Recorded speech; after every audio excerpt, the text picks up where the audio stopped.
Hello बच्चों, good morning and welcome to SR classes.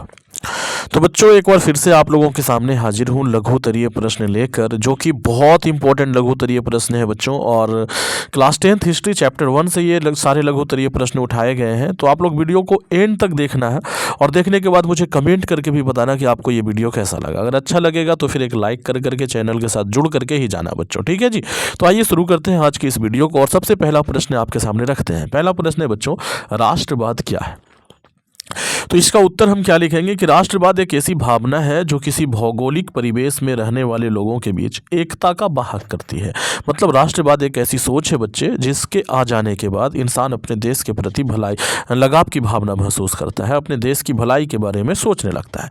आप जितना मर्जी चाहे उतने तरीके से राष्ट्रवाद की परिभाषा को लिख सकते हैं, मीनिंग सबका सेम ही जाता है बच्चों। अगला प्रश्न है कि राष्ट्रवाद को फैलाने में नेपोलियन बोनापार्ट किस तरह सहायक हुए? तो नेपोलियन बोनापार्ट 1789 में फ्रांस की राजनीति में प्रवेश किया और 1804 में फ्रांस का सम्राट बन गया और नेपोलियन संहिता लागू कर दिया। अब राष्ट्रवाद को फैलाने में नेपोलियन किस तरीके से सहायक साबित हुआ बच्चों? तो नेपोलियन के आक्रमणों द्वारा कई देश में राष्ट्रवाद की भावना पनपी। देखो बच्चों, जब नेपोलियन ने आक्रमण करना चालू कर दिया तो कई देश जो है वो नेपोलियन के डर से, जो आपस में बटे हुए थे, वो एक होकर के नेपोलियन से लड़ने के लिए तैयार होने लगे। और जब देश के व्यक्ति एक होकर के अपने देश के बारे में सोचने लगे, इसी को तो राष्ट्रवाद कहते हैं। यानी नेपोलियन के डर ने राष्ट्रवाद को पनपने में बहुत सहायता की बच्चे आसपास के देशों में। और क्या हुआ, कुछ देशों में नेपोलियन खुद पहुंच गया और वहां पर पहुंच करके उसको मारपीट कर एक कर दिया। जैसे कि इटली को, जैसे कि जर्मनी को। इटली और जर्मनी बहुत भागों में बटा हुआ था, उनको नेपोलियन ने क्या कर दिया, तो मतलब कि उनमें बहुत सारे संघ की स्थापना की। ठीक, आगे हम लोग देखते हैं बच्चों। देखो दूसरा क्या है जी, कि नेपोलियन के अभियानों द्वारा नव युग का संदेश पहुंचा। कई सारे देशों में पहुंच करके जब वहां पर नेपोलियन संहिता को लागू किया गया तो वहां के लोग खुश हो गए कि चलिए नेपोलियन संहिता तो अच्छी चीज़ है, विशेषाधिकार समाप्त कर देता है, ये गरीबों के लिए थोड़ा सा अच्छी बात है ये, है ना बच्चों। ऐसा था।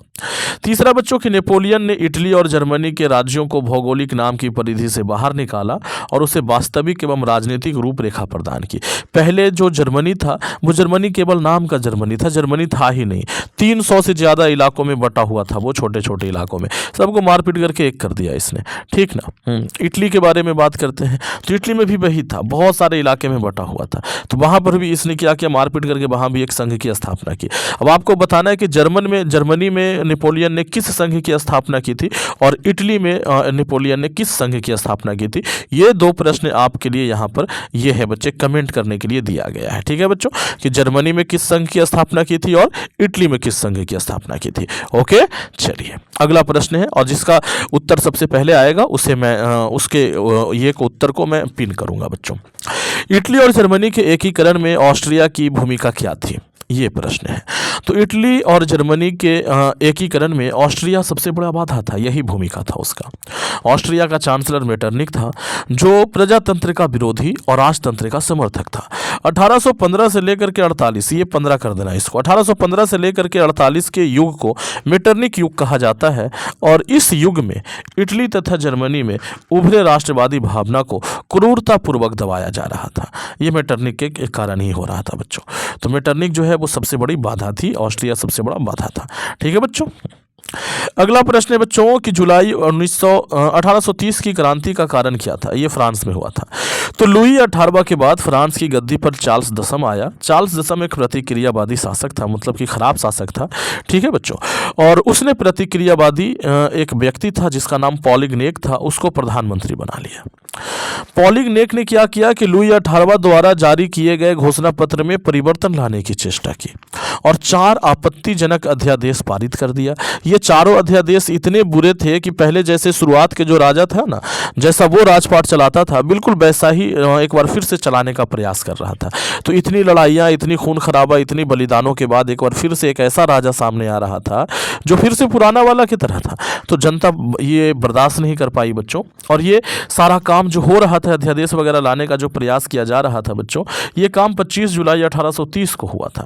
तब जनता परेशान हो गई और 26 जुलाई 1830 को मतलब अगले दिन सड़कों पे उतर गई। एक बहुत बूढ़ा किस्म का व्यक्ति था, मतलब बूढ़े हो गए थे वो, नाम था लाफायते। उनके नेतृत्व में जनता नीचे उतर गई रोड पे, और उतरने के बाद 3 दिन तक ये चला, 3 रात तक लड़ाई चली बच्चों, 3 दिन 3 रात।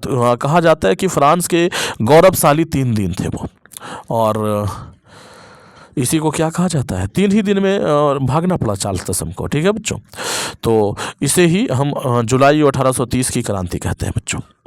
ठीक, अब ऑब्जेक्टिव है ये लघु उत्तरीय है तो लघु उत्तरीय जैसा ही लिखेंगे ना, वरना इसे तो दीर्घ उत्तरीय में भी लिखा जा सकता है, लेकिन पूछा गया है लघु उत्तरीय में ही, और पूछा गया है बच्चों ये प्रश्न। अगला बच्चे कि जुलाई 1848 की फ्रांसीसी क्रांति का क्या कारण था। आप देख सकते हो कि कितनी बार ये प्रश्न पूछा गया है। तो 1830 की क्रांति के बाद लुई फिलिप फ्रांस का राजा बना। लुई फिलिप शुरू के कुछ दिनों में कुछ सुधारात्मक कार्य किए। लुई फिलिप जो था वो शुरू के कुछ दिनों में कुछ सुधारात्मक कार्य कर रहा था और अपने विरोधियों को खुश करने के लिए स्वर्णिम मध्यम वर्गीय नीति का अवलंबन किया। लुई फिलिप के जो विरोधी थे उसको भी खुश रखना था इसको, और फ्रांस की जनता को भी खुश रखना था। तो इसलिए इसने क्या किया बच्चों, स्वर्णिम मध्यम वर्गीय नीति का अवलंबन किया शुरुआत के कुछ दिनों में। लेकिन धीरे धीरे इसने भी मतलब राजपाट का मजा लेना चालू कर दिया। जनता की सेवा से ज़्यादा इसको मतलब नहीं रह गया, और सबसे बुरा काम इसके द्वारा ये किया गया कि इसने 1840 में गीजो नाम का एक व्यक्ति था उसको प्रधानमंत्री बना दिया। ठीक, अब ये बड़ा मतलब खतरनाक व्यक्ति था, पॉलिग्नेक के जैसा ही था। ठीक है जी। लुई फिलिप के पास कोई सुधारात्मक कार्य नहीं था और ना ही इससे विदेश नीति में कोई सफलता मिल रही थी, मतलब दूसरों के साथ भी इसका कोई बहुत अच्छा तालमेल नहीं बन रहा था। इसके शासनकाल में देश में भूखमरी तथा बेरोजगारी व्याप्त हो गई। तो इन तमाम कारणों से जनता तंग आकर एक बार फिर क्रांति किया, और उसे ही हम जुलाई 1848 की क्रांति कहते हैं बच्चों। ठीक है, अब आते हैं आगे। मेजनी कौन था। तो मेजनी को इटली के एकीकरण का मसीहा कहा जाता है। मेजनी राष्ट्रवादी तथा क्रांतिकारी था, और इटली में एक गुप्त संगठन चलता था जिसका नाम कार्बोनारी था। उसका गुप्तचर था, यानी जासूस था। साथ ही साथ वो एक योग्य सेनापति भी थे, और उन्होंने 1831 ईस्वी में यंग इटली तथा 1834 ईस्वी में यंग यूरोप की स्थापना की, और जो युवा थे उनमें राष्ट्रवाद की भावना भड़काने का प्रयास किया। जर्मनी के एकीकरण में बिस्मार्क ने कौन सी नीति अपनाई थी।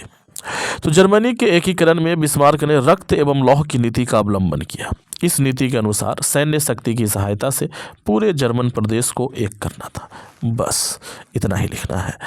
आगे क्या है बच्चों कि इटली के एकीकरण में काबूर के योगदान का वर्णन करें। तो कौंट काबूर एक कूटनीतिज्ञ तथा राष्ट्रवादी व्यक्ति था। सार्डिनिया का राजा विक्टर इमैनुएल ने 1852 में काबूर को प्रधानमंत्री बना दिया। तो उसने सैनिक और आर्थिक सुधार द्वारा सार्डिनिया की स्थिति को मजबूत कर दी। सुदृढ़ का मतलब होता है मजबूत कर देना।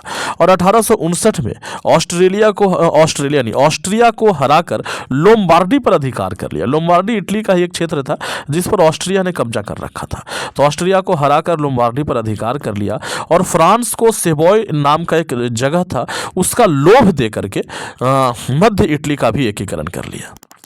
और अंत में 1862 में उसका मृत्यु हो गया। अतः काबूर समस्त इटली का एकीकरण नहीं देख पाया और दुनिया से चला गया।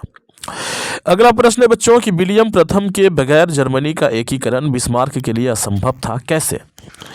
तो प्रशा का राजा विलियम प्रथम जानता था कि ऑस्ट्रिया और फ्रांस को हराए बिना जर्मनी का एकीकरण संभव नहीं है। 1862 में विलियम प्रथम ने जर्मनी के एकीकरण के उद्देश्य को ध्यान में रखा और महान कूटनीतिज्ञ बिस्मार्क को अपना चांसलर नियुक्त कर लिया। कहा कि बिस्मार्क आज से हमारा चांसलर है। और बिस्मार्क का मानना था कि जर्मनी का एकीकरण प्रशा के नेतृत्व में रक्त और लौह की नीति से होगा। अतः विलियम प्रथम बिस्मार्क को चांसलर नहीं बनाता तो जर्मनी का एकीकरण बिस्मार्क के लिए असंभव था। बिस्मार्क चाहे लाख दिमाग वाला और बहादुर व्यक्ति था, लेकिन अगर उसके पास विलियम प्रथम का ताकत नहीं मिलता तो फिर बिस्मार्क एक नहीं कर पाता उसे। गैरिबाल्डी के कार्यों की चर्चा करें। 2014 में और 16 में पूछा गया है। तो गैरिबाल्डी पेशे से नाविक था और इटली के एकीकरण का द्वितीय चरण गैरिबाल्डी की तलवार ने ही पूरा किया था। वह युद्ध की नीति में विश्वास रखता था और उसने सशक्त युवाओं की एक टुकड़ी बनाई थी जिसे लाल कुर्ती कहते हैं।